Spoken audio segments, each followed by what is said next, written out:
بسم الله الرحمن الرحیم. د ناقص او د لفیف د مشکل گردانونو د حل په سلسله کې دا زمونږه 14 نمبر درس دی. ان شاء الله تعالی په دې درس کې به مونږه د ناقص او د لفیف د اسم علی کوم گردانونه دي نو د هغې د یادولو دپاره به مونږه 3 نمونې ذکر کوو.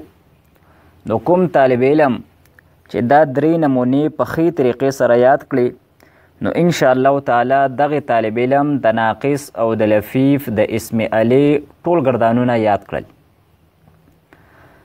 د اسم علی موږ سره د ثلاثي مجرد نه 3 گردانونه راځي. یو گردان د اسم علی صغرا، دویم گردان د اسم علی وسطا او دریم گردان د اسم علی کبرا. نو د اسم علی صغرا د پاره موږ سره نمونه ده مدعن، مدعیان، مداعن، مدیعن. مدعن دا د واحد صیغه ده، مدعیان دا د تثنیه صیغه ده، مداعن دا د جمع صیغه ده او مدیعن دا د تصغیر صیغه ده. او د اسم علی صغرا د پاره دا کومه نمونه چې مونږه ذکر کړه نو دا بالکل د اسم ظرف د ثلاثي مجرد د پاره کومه نمونه چې مونږه ذکر کړي و د هغې په شانتې ده، خو فرق پکې په دې لومبۍ 2 صیغو د میم په حرکت کې دی. د اسم ظرف کومه نمونه چې مونږه ذکر کړي و په هغې کې میم مفتوح او د اسم علی په دې 2 صیغو کې میم دا مکسور دی.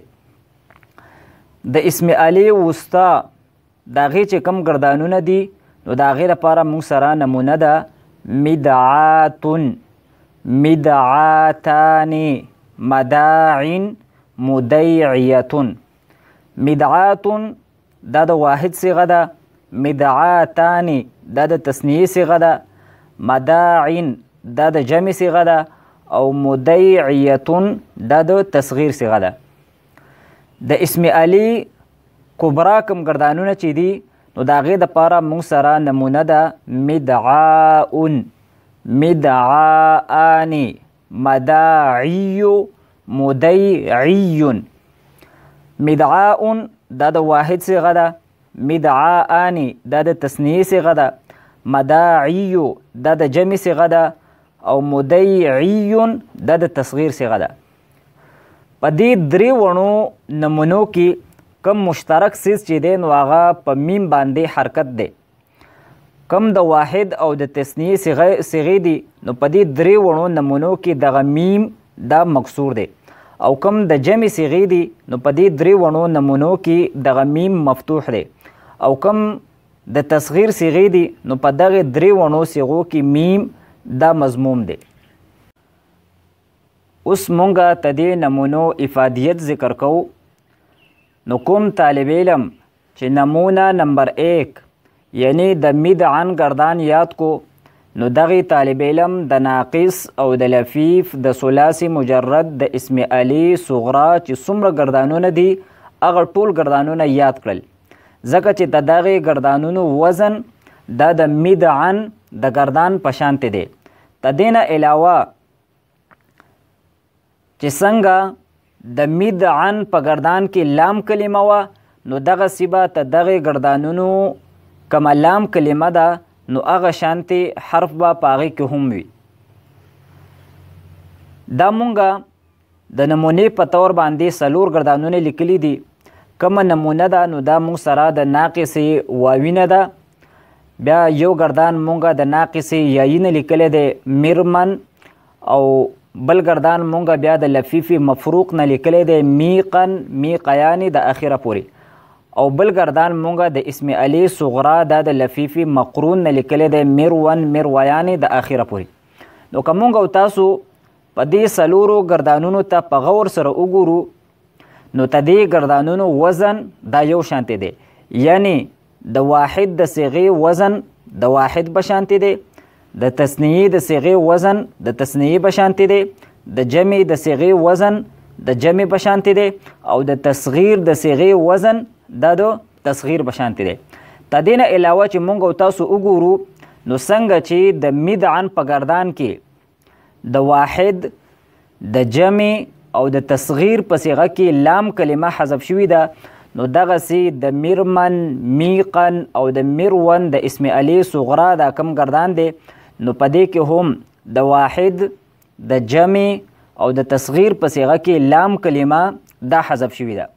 او څنګه چې په مدعن کې لام کلمه دا تلفظا حذف شوې ده او کتابتن دا لیکل کېږي، نو دغسې په مرمن، میقن او مرون کې هم.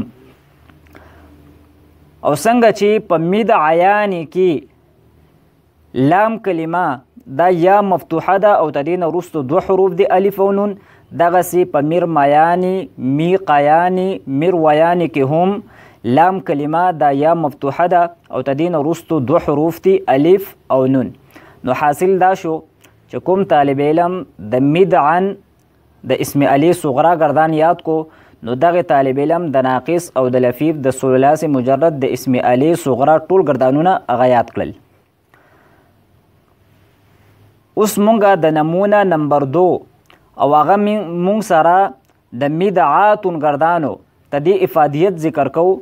نو کوم طالب علم چې نمونه نمبر 2 یعنی د مدعاتون گردان یاد کو، نو دغه طالب علم د ناقص او د لفیف د ثلاثي مجرد د اسم علی وسطا ټول گردانونه دا یاد کړل، ځکه چې د دغه گردانونو وزن دا د مدعاتون د گردان په شانتي دی.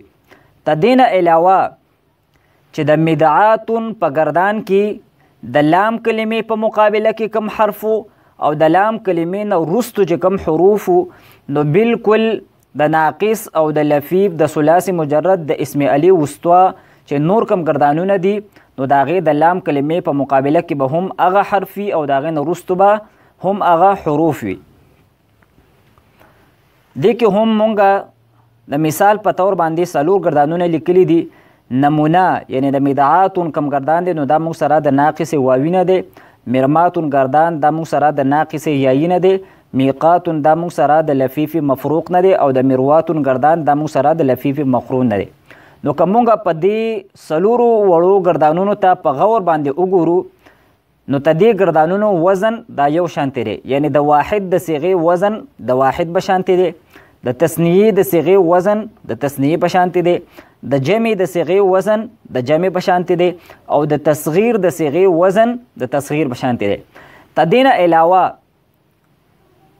د مدعاتون د لام کلمې په مقابله کې الف دی او تدین وروستو ګول تا ده او په هغې باندې د پیشونو تنوین دی.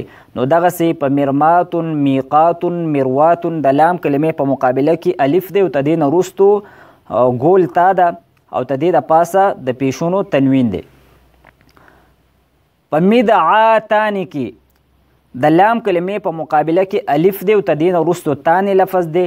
دغسې په مرماتانی، میقاتانی او مرواتانی کې هم د لام کلمې په مقابله کې الف دی او تدین وروستو تانی لفظ دی. په مداعن کې لام کلمه حذف شوې ده، نو دغسې په مرامن، مواقن او مراون کې هم لام کلمه حذف شوې ده.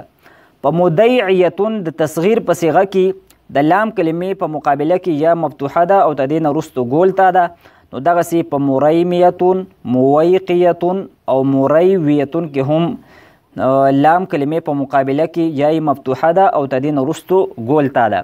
نو حاصل دا شو چې کوم طالب علم د مدعاتون گردان یاد کو، نو دغه طالب علم د ناقص او د لفیف د ثلاثي مجرد د اسم علی وسطا ټول گردانونه دا یاد کړل.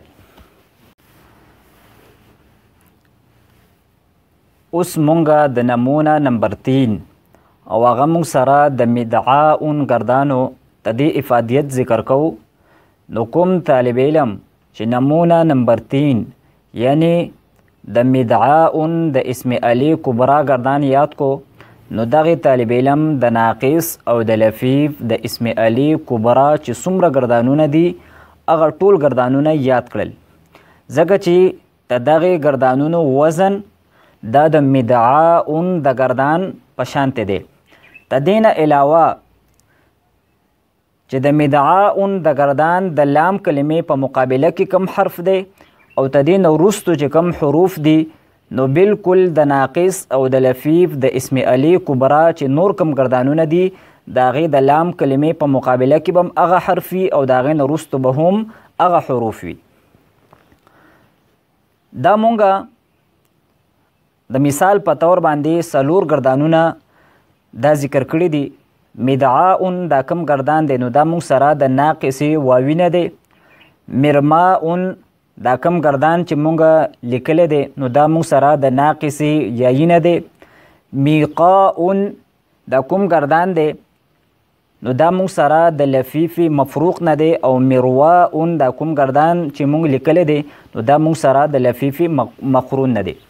نو که مونږ او تاسو په دې څلورو وړو گردانونو باندې غور او فکر وکړو نو د دې ټولو وزن دا یو شانتی دی. یعنی د واحد د صیغې وزن د واحد به شانتی دی، د تثنیې د صیغې وزن د تثنیې په شانتی دی، د جمع د صیغې وزن د جمع په شانتی دی، او د تصغیر د صیغې وزن د تصغیر په شانتی دی. د دې نه علاوه که مونږ او تاسو وګورو نو د دې ګردانونو لام کلمه او د لام کلمې نه وروستو چې کوم حروف دي نو هغه حروف هم یو شانتی دي.